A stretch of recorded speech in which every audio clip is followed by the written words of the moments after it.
Got dreams of being a professional podcaster, but have no idea what you're doing? This is impossible. That's about to change. A new kind of school. Welcome to the Pod School Podcast. Hello there. What am I doing in your feed today? This is not a regular episode day, but I'm here to offer you a bonus. I had a wonderful conversation with Matthew McLean, who is the co-host of a podcast called PodCraft's with Colin Gray. Colin started up a business called The Podcast Host, which, like mine, is designed to help people create a better podcast. And Matthew reached out to me to say, do you want to kind of have a chat on each other's podcasts about podcasting? I was like, you know what? There's nothing I'd rather do. Yes, I would. So this conversation is based off some survey data that they ran. They often survey their audience, and they're running a survey right now called the Indie Podcasters Survey. And I've got a link to that in the description of the episode. You can head there, fill in your thoughts, feelings. It's a great thing to be involved in. The more information we can gather about this magical thing that we all love so much, the better. So I hope you enjoy this conversation. We talk a lot about the existential crisis that podcasting is going through right now. We talk about whether the idea of the podcast as a term is dead and whether we should all be calling ourselves shows. Spoiler alert, I don't think we should be. We also have quite a conversation about video. Both Matthew and I share some similar thoughts about it. We are all on board. I get it. It's great to appeal to a new audience, but let's just all be honest, it's pretty exhausting when you're an independent creator. You know, who wants to put on makeup and change their outfit 10 times because they've got a batch recording day? Not me, but I do it because this is the world we live in now. Okay. Anyway, this is not the space of the conversation. The conversation happens in a second. I hope you'll enjoy it. Make sure you check out PodCraft. This chat is also going to be live on their feed as well. And if you'd like to submit your thoughts to their survey, then make sure you head to the description of the episode. All right, over to Matthew.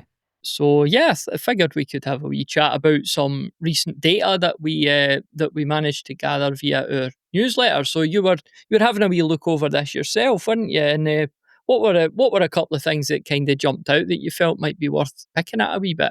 For a start, I love how you guys do this. Like, I think it's really such incredibly useful data, and often you'll release survey data, and I find it really interesting to see what you guys are finding out from your audience.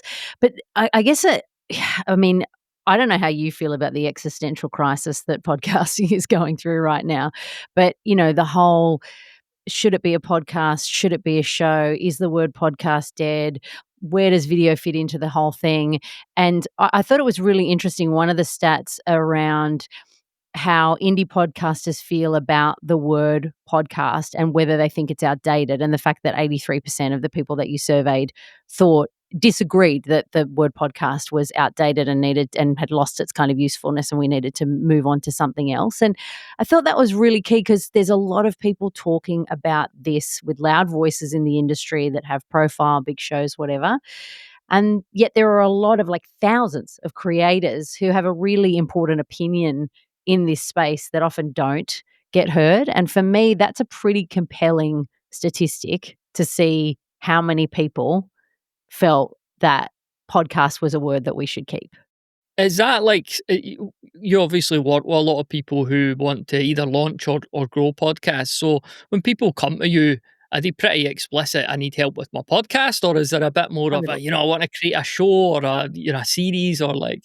No, it's always podcasts. I don't really, it's interesting because I've worked in this industry for podcasting specifically for 15 years, like audio in general, for radio for 20 odd years. And it's just funny when this sort of stuff flies out into the ether and it gets talked about a lot, and you're doing it day to day, like you're working in it, and nobody's really having those conversations, and then you're like, am I missing something? Is the problem me? Am I not reading enough of the industry? Like, you can see that the conversation's going on, but it's not an existential crisis that any of my students are having, or that any of the people that we represent on our networks, on the network that I run, is having. Nobody comes in on the daily and goes, we don't want to be referred to as a podcast anymore. So yeah, I just wonder why this is a hill certain people are willing to die on. It feels like we've spent so many years building up the credibility and the love of this medium. Why now that video is a big part of it, is it like, "Oh, well, let's get rid of that. Let's change it. It's not a podcast anymore." Like, if a radio show also streams their radio show or has a video version of their radio show on YouTube or another platform, we don't turn around and say, "Well, that's not a radio show anymore, is it? It's something else." So I don't know what it is about this thing. Maybe it's because podcasting became so big that people are like, I don't know. I don't know what it is about it, but it's just it confuses me, which is Mhm. when you're in it every day, you feel like, "I should get this," but I'm just not on board with these conversations. I'm happy to call it a podcast. What about like when folks are coming to you again, getting help either set up or growing? Like, is there a expectation among some people now that this is about video too, or are people still coming to you exclusively for audio? I think most of the people that come to me are really desperate for me to tell them that video they can do this without leaning fully into video. That when I'm talking to people about video and how it can be woven into your podcast, and I don't get me wrong, I think video is a really great sort of part of this whole thing. I think it's excellent from a promotional point of view. I think there are some shows where full length episodes work brilliantly. But just like anything else, right? Just like when podcasting was audio only, the only way you could build a podcast audience significant enough was to consistently deliver content to build that audience to grow. The same thing happens with video, right? If you're going to build a YouTube channel, you're going to build video an audience on YouTube. You can't just like chuck up a video version of your audio and go, "Oh, that'll do fine," or, like, you actually have to look at that channel and go, "How am I gonna build that?" And I think one of the things that a lot of people come to me when they wanna start their podcast is they feel so overwhelmed and so scared about the video component that they feel like they can't start the podcast at all because they can't commit to the video portion of it. And so a lot of my conversations are around consistent. You cannot have a successful podcast without consistency, but you can have a successful podcast without video. You might not reach that full audience potential if you're not appealing to people on different platforms with your video content.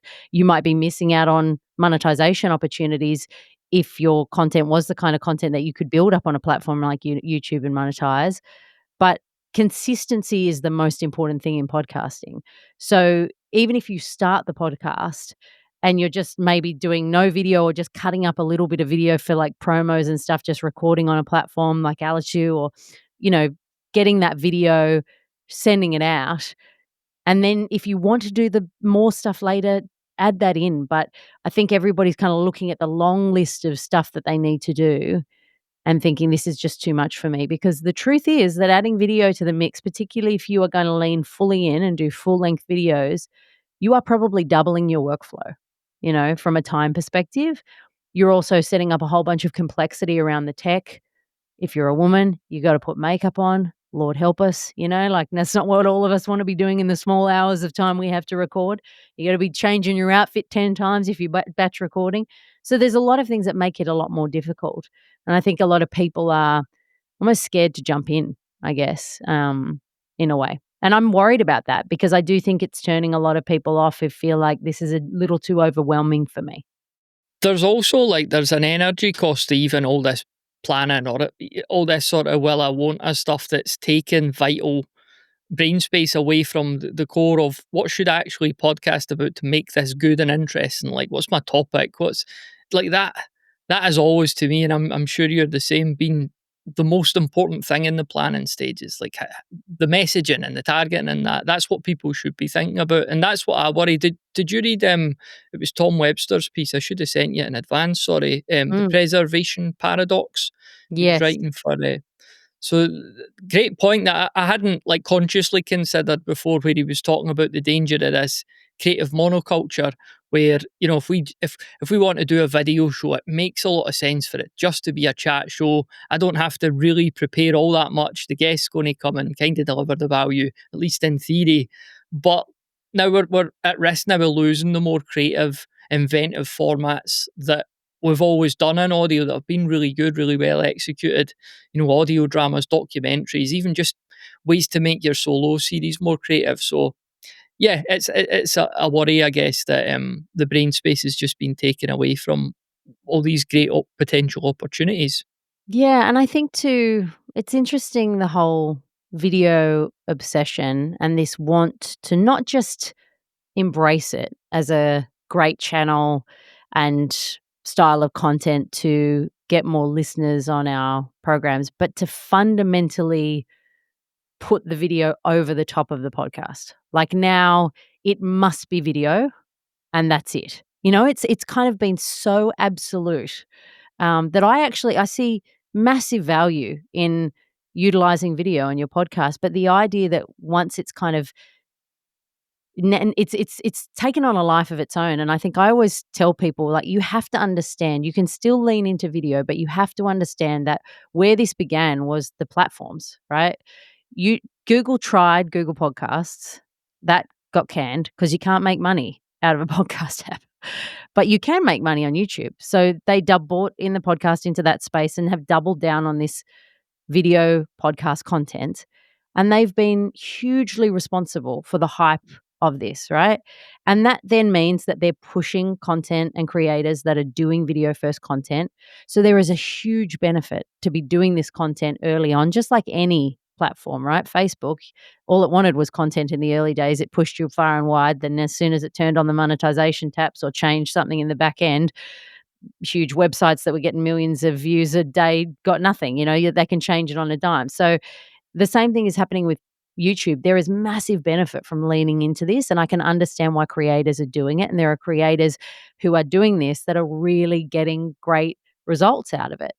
But ultimately, you kind of, if you're going to catch the wave of this, you have to know who built the beach, and you that doesn't mean you're skeptical about it. That doesn't mean you're like, this is going to blow over, which a lot of people I think did think. You can still lean in and go, okay, well, this is here to stay. This is something I should be really thinking about strategically. But also, if I'm thinking there's no other way, this has got to be like, this has been built from platforms that wanted to monetize this content. So, so there are still creators that have audio first shows that are very successful. So yeah, I just think I don't know. What do you think about this existential crisis? Does it keep you up at night? I just like, Yeah, I mean, I kind of, I guess the listener might be kind of bored listening, at least the PodCraft listeners might be bored of me going on about it just now. But yeah, we have kind of covered it a lot over the last year, but it's impossible not to, because it's very topical. And again, we're coming at it, I think, like yourself, from a place of we really don't want people to be put off podcasting because they've got misconceptions or they've been misled about what they need to do to succeed. So yeah, I've seen Colin's videos online with his great setup where he's got all his lights and he's got his great background and stuff. Like, you guys are doing video well. He's, I look at that. I was watching one the other day where I'm like, this setup is just sweet. I wish I had a room, because that's half the problem I find. I'm like doing this in between the times that my kids are asleep. And so I've got like a crappy ring light hiding in the cupboard and my mic in this cupboard. And, and then I'm like cleaning the washing out from behind and removing Cupcake, the giant unicorn, from the sofa. And what about, like, I mean, going back to the data around the name podcast? So we kind of opened with this, but I mean, this came from a kind of there was a piece a wee while back about whether podcasting, it's no longer the right word for what we do, because, and I think this was the problem I had, was that because we're all doing this multi-channel approach now, it's a show. And I was thinking, but we're not all doing that. Like, some people are. And I don't mean just podcasters in a negative sense. Like, people are just doing podcasting. I don't think that's a limitation. But I mean, did you kind of see the initial kind of content around all of that? Yeah, and I feel like show is just too general a term. Like, anything could be a show. Like, a TV show is a show, radio show is a show, podcast is a show, YouTube show is a show. I again, it's like, why is it podcasting specifically that has to change its name if it's just utilizing all of the channels available? I think at least when I'm thinking about a podcast, whether it's one I'm creating personally, one that we're looking after in the network, the base content is the podcast, right? So you're planning everything for that podcast. Everything else is the ecosystem around that podcast. So that's why I kind of think, well, yes, it does have it lives all of these lives on these different channels, but that's kind of more about discoverability and growing your audience. And at the heart of it is your podcast. Now, whether or not you think a podcast, it can be a podcast if it's just two people talking in front of a microphone on YouTube and there's no audio version that exists of that. I don't know. Like maybe that's a podcast or it's not. But whatever, it's like that's the sort of center of the universe for me. So I don't think it matters that it exists in all these places, because it is this one piece of content that you are trying to expand the reach of, I guess. Yeah, so the data, you touched on this already, but it was 83% of folks that responded to our poll felt that the term podcast hadn't outlived its usefulness. And Katie helpfully pointed out in the analysis piece too that, YouTube calls it this, and Spotify calls it this, Apple calls it this, obviously. And even I think it was CNN or somebody like that recently had come out and announced their podcast department. So it's like, it's not like the word's not getting used. It's still Totally. getting used a lot. So Totally, um, exactly. Yeah, it's got such a, I don't know, I mean, you think about where this industry has come from and what it's become. And for those of us who were in it in the beginning days when I first started my first independent podcast, I'd worked in radio for 12 years, and I remember starting the show and thinking, "Oh my gosh, this is amazing. Like, I have all of these skills that I can use in this new medium, and I don't have to get some radio boss to give me a job in a studio. I can just do this anywhere and make a show myself and use all of these skills that I have and do this on my own." And back then, I remember people that worked in radio at the time that I had worked with thought it was really sad that I was doing this thing because I couldn't get a real radio job, and that I'd kind of gone into this thing that was like a bit hobbyist and it wasn't professional. And when you think about how that has changed, and now podcasting is well and truly mainstream, over 50% of the population listen, like it's unbelievable. And to think then when we get to the point where there is commercial dollars, high audience interest, growing listeners, more people wanting to create content, we think, you know what we need to do? Just rebrand it. Why? Well, why? Like, this is such an unbelievable thing that the industry that has built, and honestly, that was built off the back of indie creators. They are the ones that pushed this into what it has become. And networks have then caught up. Radio networks, audio networks have then caught up and jumped on it. And even now, the networks that I run, we're talking with indie creators about bringing them into our network and helping them monetize and that kind of stuff. It was built on the independence, and it's just, I don't know. It's like it's such a lot of rich history in that term, and to kind of just chuck it out the window, I'm like, why?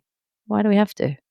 do you think, obviously there is that monetization angle of ads and stuff like that seem to be much easier to track visually on video, Yeah, whereas in audio there's all the stuff around, did somebody listen to it, did somebody hear it, etc., etc. So Yes, definitely. And I think the other interesting thing, yeah, I mean, that's always an issue, right? And it's a frustration in the podcasting space. I do think, however, like, the data and the measurement has gotten so much better as the industry's matured, and it didn't really matter when it first started, right?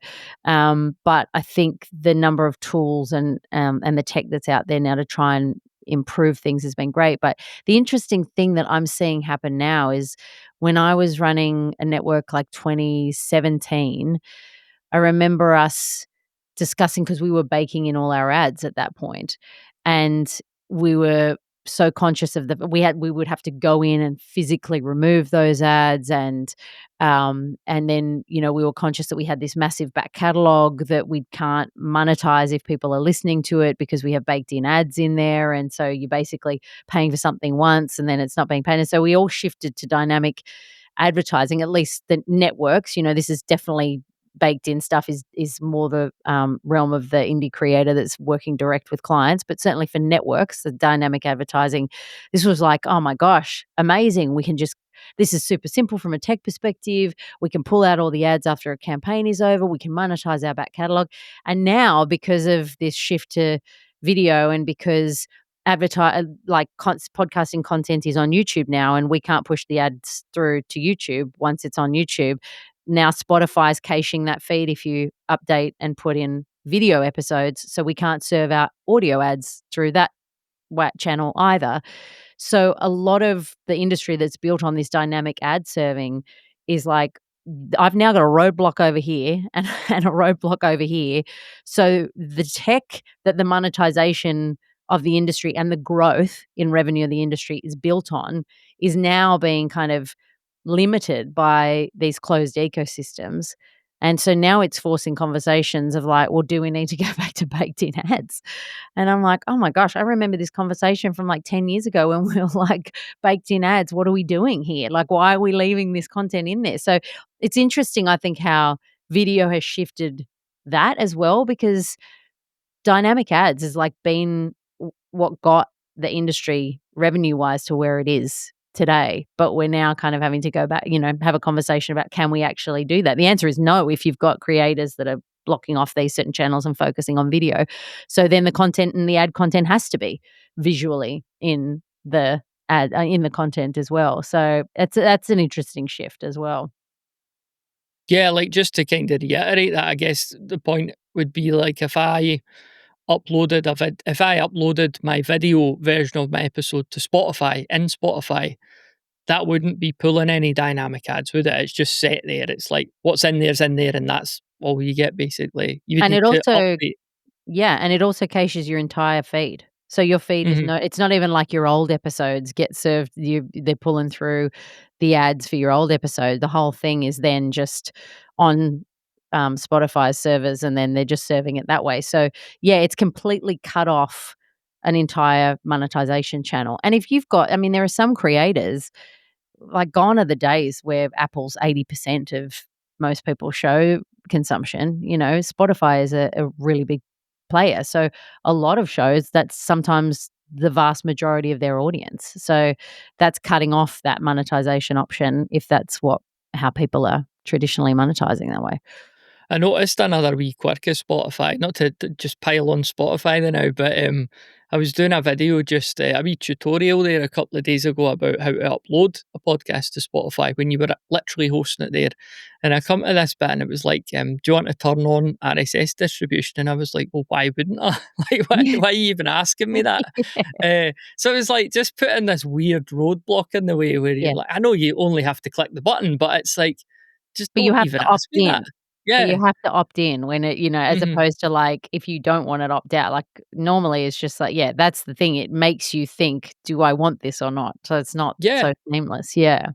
And I have literally come across podcasts that I wanted to listen to, and I can only find them on Spotify. And it's obviously just because somebody's not hit that button. And again, if they didn't really think about it or know what RSS meant or anything, I could see why they wouldn't. Yeah.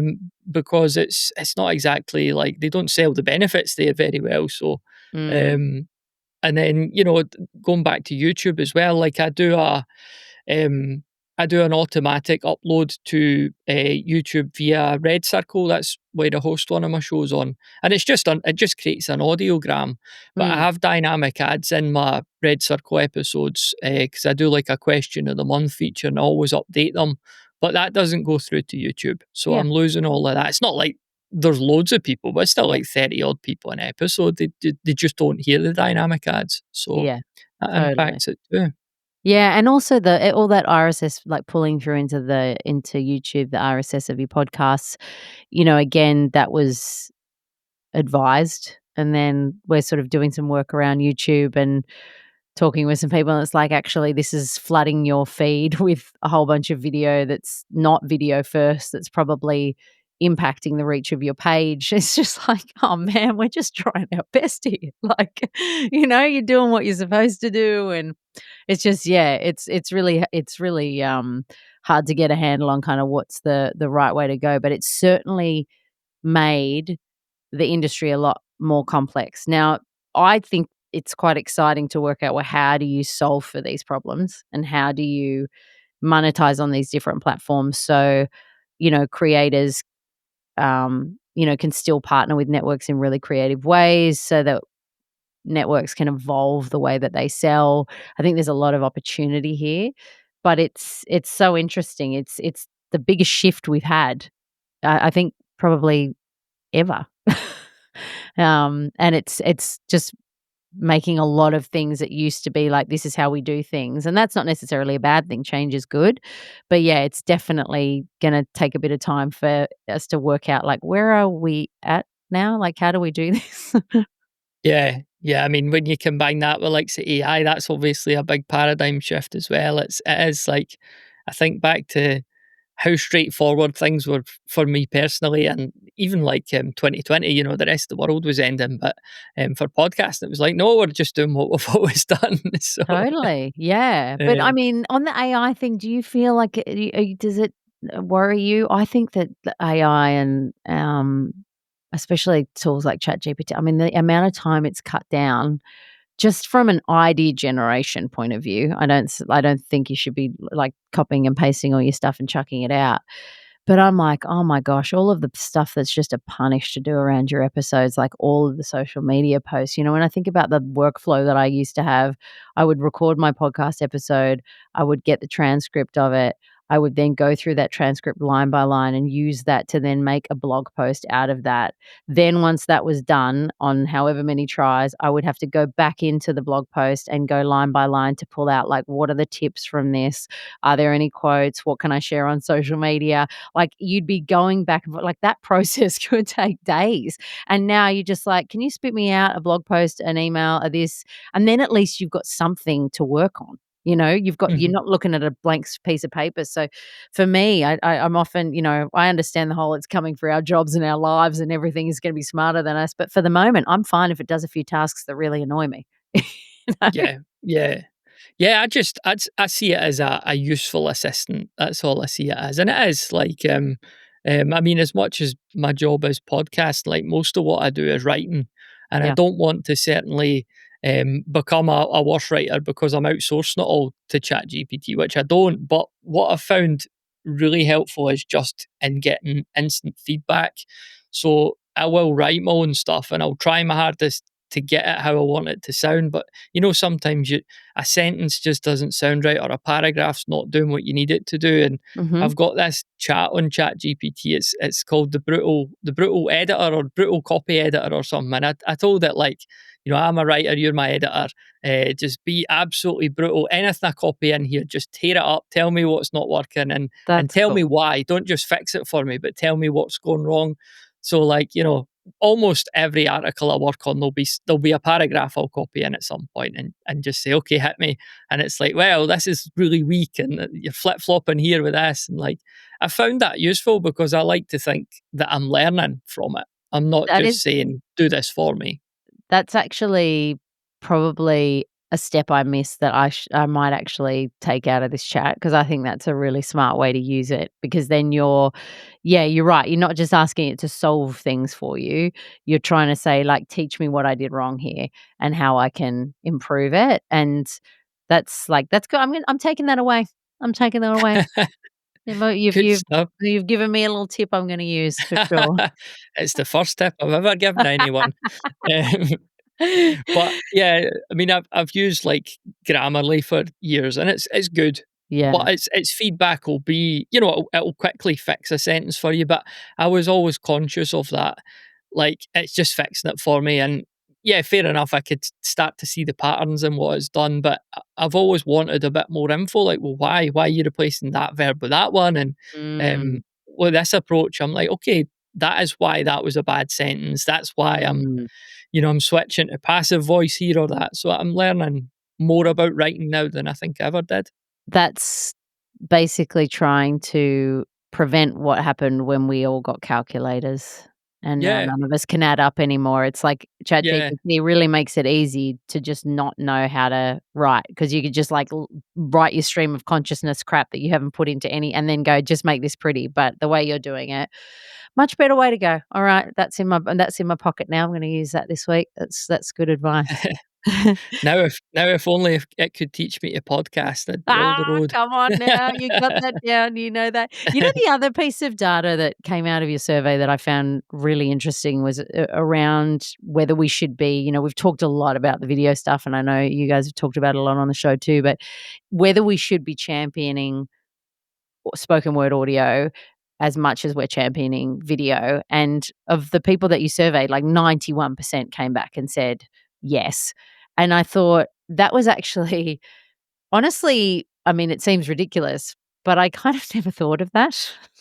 I mean, I don't think I'm necessarily championing audio only because I appreciate the role that video can play, but I certainly do think that to balance out some of the hype around video, that we do need to also remember why this medium became what it became. And I think one of the things that was key to the success of podcasting and the thing that every, article and whatever would write and every person on a stage would talk about was the fact that it was an antidote to screen time. And it was Mhm. because we didn't want to be on our screens anymore. And because we wanted something to fit seamlessly into our lives that meant I don't have to be looking at something to enjoy this. And that for me was so much about what I fell in love with for podcasting as a consumer, and it's still what I want. That is what I want from an experience in podcasting. So I appreciate there's lots of people that listen and view on YouTube. There's lots of people that want to listen to a podcast on their television while they're, at home. And that's totally fine. And we want to have content that exists in those areas for those people to consume. But it completely washes out anybody like myself who uses podcasts as an escape from screen time, who honestly puts something in my ears, goes for a walk, and I feel like, oh God, this is self-care. Like I feel like I'm meditating in a way because I'm just like concentrating on the audio. I'm having a look around. I can do this while I've like consumed an episode of something that I wanted to consume while I'm driving or I'm doing the shopping or those kind of things. And so I think that is really important for us to still call out, and for those people who are going real gung ho on the video stuff, to not shout us down if we do that, because it is not because we are Luddites. It is not because we are traditionalists that are like this medium should never progress or be anything other than what it was. But it's just because there is a part of this medium that is the reason a lot of us fell in love with it. And it is the reason why everybody said it became what it became. And it's like we've completely forgotten that. And now we're not like, you know what, it just needs to be video. It's like, well, no, the fact that it wasn't video is why everybody loved it so much. So let's just remember that too. Yeah, I mean, podcasts are the only reason that I still actually have a smartphone because, like, I've eliminated all other need to have one. But like, I really like having a podcast app and the ability to get podcasts. Like, all I would need to do apart from that is text my wife or my mum. Mm. So like, I would just have one of the old phone where you had to spell out I would just have one of them. But maybe I'm needing to get myself an iPod. But yeah, what's interesting about that data as well is that, like, what was it? The percentage of people, so it was 91% of people said that we need to champion spoken word audio, but like of that 9% who said no, a lot of them, because they had the opportunity to leave a comment, a lot of them said no because audio's existed a long time, it's fine, like it doesn't need champion. Mm. So it wasn't even like people were saying no, it's a daft old medium. Mm. So Isn't that I mean, it was interesting? That's an interesting perspective that, yeah, that it'll be fine.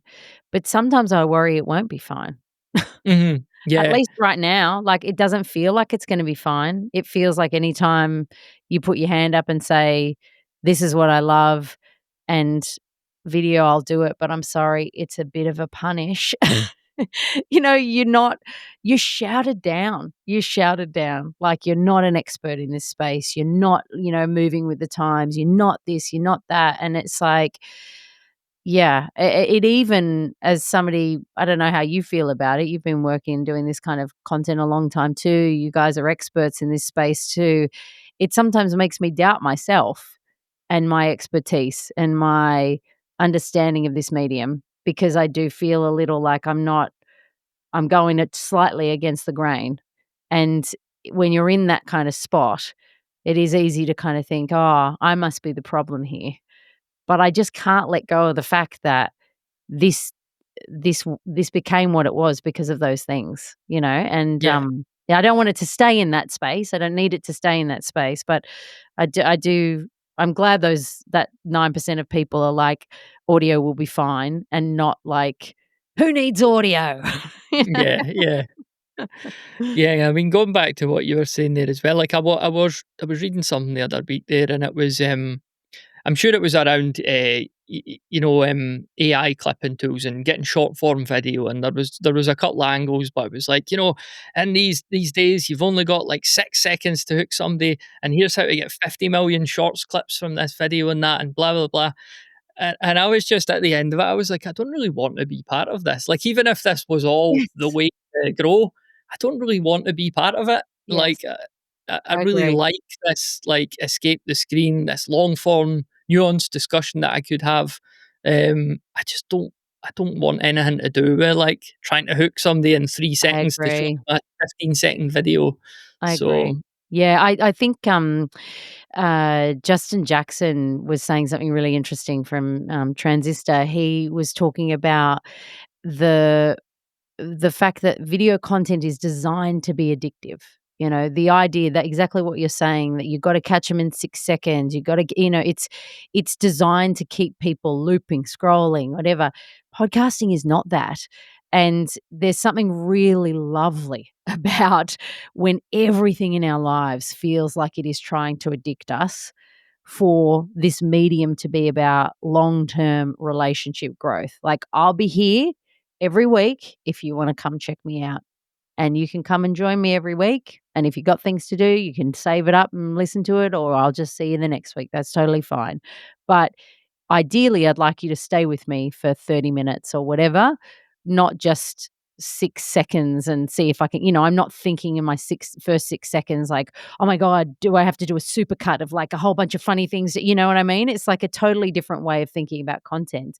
And I'm the same. I don't enjoy making addictive content. I don't enjoy making social media content. That's not how my brain is wired. And so, yeah, I think it's important that we keep some of what this is at its core, you know? It's good stuff, it's nice, it's like I know it's nobody wants vegetables, but it's kind of yummy vegetables, you know? vegetables for your ears, couple of cucumbers. That makes it sound so sad, but I mean that in a positive way. Yeah, totally. What? How many podcasts are you running these days, all in? Oh, gosh. We on the network, I mean, probably got about 10 live ones internally, but then we've got a whole network, like hundreds, partner licensed, across a full network. So a lot. Yeah, a lot of shows. When was the last time you started a completely new podcast? Recently, and interestingly, actually, it's interesting. I think the first time I ever met Colin was at a conference years ago, and I think he was doing a presentation on podcasting in seasons at the time, and I'm currently in the middle of. So I started the podcast. It would have been maybe 6 months ago now. It's about the fact that I decided to be a solo mum, called Me and My Tiny Human, and honestly, it's the show I've created. I've never had the kind of response of any show like that, so much as that show, because I didn't actually realize how many women are out there doing it. I didn't know anybody else that had done it. I knew obviously it was a thing. I didn't assume I was the first person to ever do it. Um, but I didn't know anybody personally that had done it by themselves. And just the number of people that reached out, but also the number of women that reached out that were really thinking about it, but were like, oh, I didn't really think I could do it. And so having that kind of connection. So it's truly such a meaningful show for me. But just to go back to the seasons thing, it's like it's so hard doing a full-time job, looking after a 2-year-old. I also have a podcast for my business, which I keep alive, and then trying to do another podcast on top of that, that I've kind of gone to doing seasons, and I'm in the middle of a gigantic break that was supposed to be 1 month and is now, I think, 2 months that I'm just trying to dive back into. But yeah, so that was the last show that I created, and like the last personal show that Mhm. I created. And it's one I'm very passionate about, but it's like some days you just wish you had more hours in the day, you know? That's it. Yeah, because I mean, are you like, in terms of when you record, you'll obviously be dictated by certain factors, but I think for me there is a sweet spot at time of the day where I could record and not be tripping over my own tongue. And like, if you're doing 3 or 4 different podcasts, it's like, well, which podcast? Because you can't do them all. So that, especially if you're literally doing one for your business, then you've got to kind of think about that too, don't you? So Oh, and also, I mean, just to not, I mean, I know we've harped on enough about the video thing, but I'm laying out 20 different t-shirts on my bed because I'm doing batch recording days. And so every record, I've got to be in a different t-shirt because I can't have the same t-shirt on for like yeah, 20 weeks of video content. So it's just like, the punish of that. So, and when I'm trying to do more than one, yeah, it becomes really hard. And at the moment, it's like, my hours are 5 to 7 a.m. before my kid wakes up, 7 till 10 p.m. when my kid goes to bed, and then other than that, I'm working a full time job. So, it's trying to wedge those things in, and it's in those times, and maybe that's where some of my frustration comes from. But I'm like, mate, I used to just be able to whip out the old microphone, and that was it. Sometimes I'd shove my head in a few pillows just to kind of decrease the echo in the room. It didn't even matter what I looked like. I could get it smashed out really quickly, whereas now it takes me a lot more time. say you did like an experiment where you were like, no video. What month are we in? No video September. Like, what do you think the worst thing that could happen there? Like, you could still post audiograms and stuff like that, but like just no video. That's a solid idea. That is actually a really good idea to see with a base level of audience, does it actually have any impact? Or do I still grow? And if you still grew, would you ever bother doing video again? Yeah, like if you show, and again, 1 month maybe isn't a long enough time, but like it would give you a sample size at least. Some data. Yeah, yeah, yeah. That's not a bad thing to do. Yeah. It's interesting because I guess obviously one of the frustrating things about seasons is, you're not kicking off on day one with exactly the number of downloads that you had on the last day of your season previously. You kind of got to build up to it. So it's like, I'd almost want to be on for a bit, get back into the rhythm, hit like a base level of audience, and then trial it there. But that's actually a solid experiment to run to see whether that would work.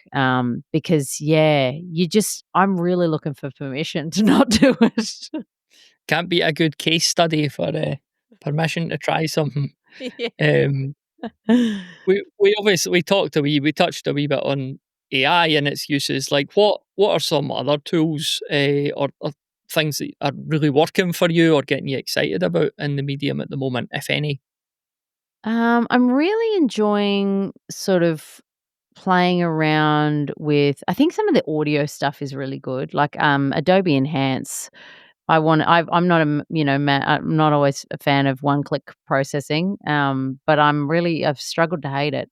It's like cleaned up there was some unusable audio we had at work with an interview with someone that was, I mean, they didn't even have headphones, and it was like their computer mic, and it sounded like they were 4 rooms away, and it was just and then and I can't believe what it chucked out. Like, we were literally gonna chuck the audio in the bin. So that was pretty amazing. And now also because I'm sort of thinking about my background, I, record in a space that I wouldn't necessarily record. It's not the best space for audio, but that's really helped a bit. I'm enjoying kind of playing around with some of the kind of clipping tools. I don't think they're there yet from a video perspective. I'm like, I have great dreams about the day that I can chuck a video in and it can just like pop me out a whole bunch of video clips that I feel like I would have edited myself. But I still feel like that needs a total human touch. I just think that there's a skill to working out how to clip video in a way that feels like it just exists in that moment, that doesn't feel like it was a section that's clipped out of something larger, that actually is a round beginning, middle, end thought that kind of works in that manner. So, yeah, I've been kind of playing around with that, which has been interesting. I'm still, yeah, the only thing that I use religiously that I do feel I get a lot of benefit out of is like ChatGPT, in terms of just generating and helping me come up with ideas and stuff for content. I find that's the most reliable, but it did take me a long time to train it, to get the output that I wanted, because of, for the first little while, it kind of wasn't doing a great job of that. Um, but yeah, I'm always kind of playing around with things and seeing what sort of works. What tools do you like? I've got right back into old school, but Canva recently. Like I've been playing Oh, a lot with Canva's Canva, great. and Oh, Canva's, like I mean, that is like the only design tool you ever need. yeah, and Yeah. like it's so evolved from well, it still does everything it used to do, but it's so evolved now, and they're like creating. We're laughing about it, but creating shorts and stuff like that. Like Mhm. it has these video creation tools, and you can if we've got the premium account through the company, you've got your brand colors in there and everything. So I'm Mhm. hopeless at design, but even I could knock something up that I'm like, that doesn't look terrible. So Yeah. Yeah, yeah, um, yeah. Totally. yeah, Canva is brilliant. Like, I don't know how you have you run any kind of content without a Canva account.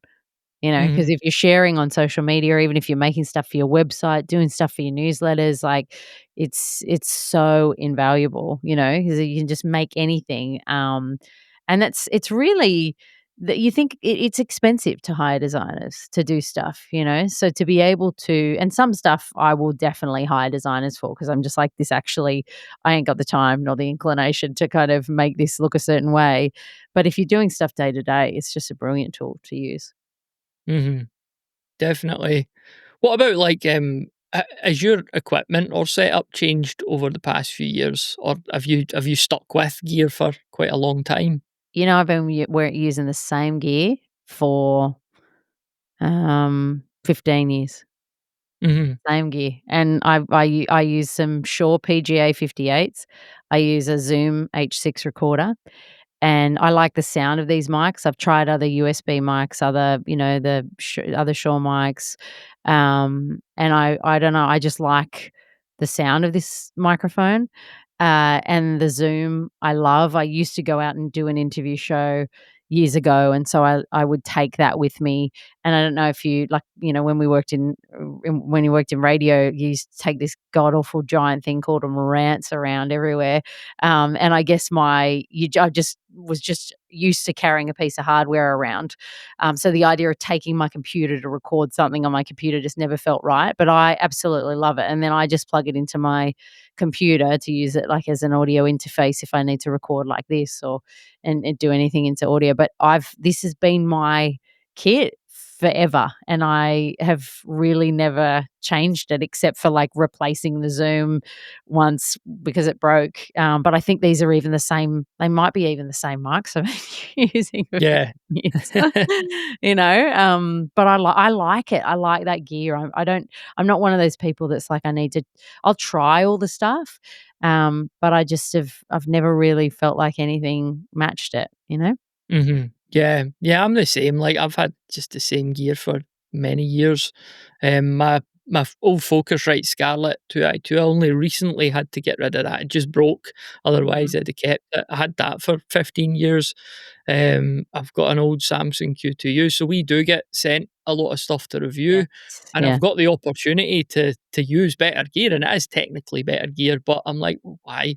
I'll just like I like how this just forgives a suboptimal environment, and I can kind of take it. I think the only setup I've improved recently or changed is like I would always take my H5 two XLR cables and like I think it was two SM58s on location to do recordings, and Rode had sent us the wireless micro, the smart lav Oh, mics, the yeah. little lav mic. It's like I can't believe when I listen back to the audio that is smartphone audio. It's like it's so good, and it's just Oh, like cool. carrying a pair of earbuds about. So that has been a game changer for me, just not having to carry. And like, if you're on location and you're recording with somebody who isn't used to recording, I always thought they looked intimidated when I started hauling rolls of XLR cable out my bag and plugging in, Yeah. and you could almost see them stiffen up. Yeah. Whereas when I'm just saying to somebody here, just put that on your t-shirt, there's no real, I don't see any alarm in their eyes. So Yes. I'm finding Yeah. that kit really handy. Yeah. That's good, and you don't feel like it doesn't feel like the audio is far away, or you don't get any of that shirt No, rub stuff, or the audio is just so good. And oh, that's again, great. going back to what you were saying about the AI cleanup, like I'm the same. I've always prided myself on doing all this manually, but Mm. I stick it through Alitu, and obviously there's loads of other tools that do it as well. And at the other end of it, you're like, I cannot believe how that it just, like you're saying, it brings you on mic and everything. Yeah, So I like I'm leaning into that more and more, and totally. I'm coming away from Adobe Edition more and more, because I don't feel that Adobe are really supporting it very well or at Mm. all. And I'm just getting, there's little issues. Each one that pops up is just another wee pebble in the bucket, where I'm like, I'm maybe just going to have to at some stage get rid of it, because I'm still paying like 20 quid a month for it, and it's definitely not worth that now, because they're not caring about it. So Mm. Yeah, yeah, I've used, Audition for ages, because you get used to the platform, and yeah, then you're you like, know the where idea of everything using is. getting my head around something new, I'm like, "Oh, how do I do this?" Like, Yeah, I'm so comfortable with that platform, you know? That's how they get you, though. It's the yeah. subscriptions, and then you're like, "You're not gonna you've sunk so much money and time into this, you're not gonna cancel that subscription." It's like, "Yeah, you got me. It's true." So we've had a good old chat here. I guess just to get it wrapped up, like what's next for you? What's on the agenda the next week or two?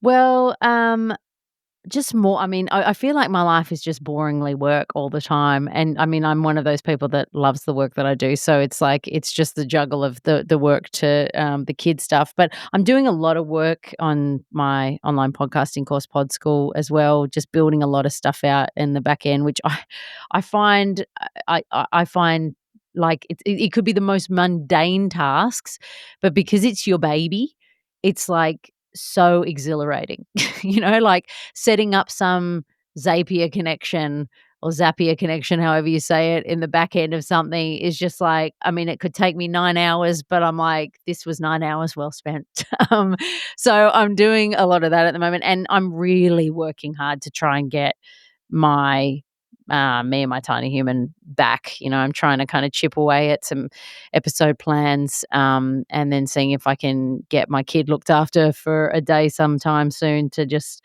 smash out a whole bunch of records and change my outfit 19 times, to record all the video. But I'm really desperate to get that back. I think, like, that's the thing that podcasters love, right? That connection with community. And I think because when you're tapping into something that's emotional for people, it's like it's just a totally different level. And I really want to get back to that. I got a lot out of that podcast, making it personally. So I really want to get some time to get that up and happening. So just chipping away at all the things, and then also just trying to make sure that my child is happy. Because that's just what we're all trying to do, right? As parents, just make sure that we don't stuff them up, even though we will, but just the minimal amount possible. And then the irony that your washing pile's actually bigger than hers as well. It's usually the other way Oh, around. Like if m if you're changing your t-shirt 9 times, you need an right, AI tool for that. AI truly. AI t-shirt changer. Truly. I didn't It's one of the things I did not anticipate as a parent was that my washing machine would be on 24 hours a day.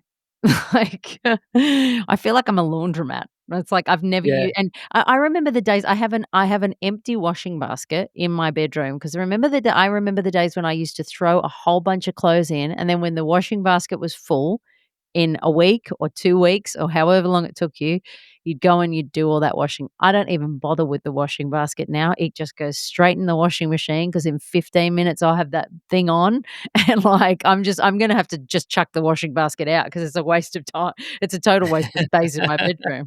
Just an empty basket. That's it, exactly. Taking up space. So there you have it. Matthew and I just chatting about podcasting. I hope you enjoyed that conversation. Matthew forgot to press the record button on the video. How ironic. It's like, I can't believe I put BB cream on for that, Matthew. What a waste of time. I had managed to just by a hair's breadth make it to that recording session because my kid is in full-blown nighttime bedtime routine stalling mode at the moment. And so when I thought 8 p.m. was a fine time to book a call, she had other plans. Anyway, we did it. It was lovely. As I mentioned, the link is there if you want to complete that survey. It'd be great to get your input and your thoughts. And I'll see you on the next episode. That's all for today.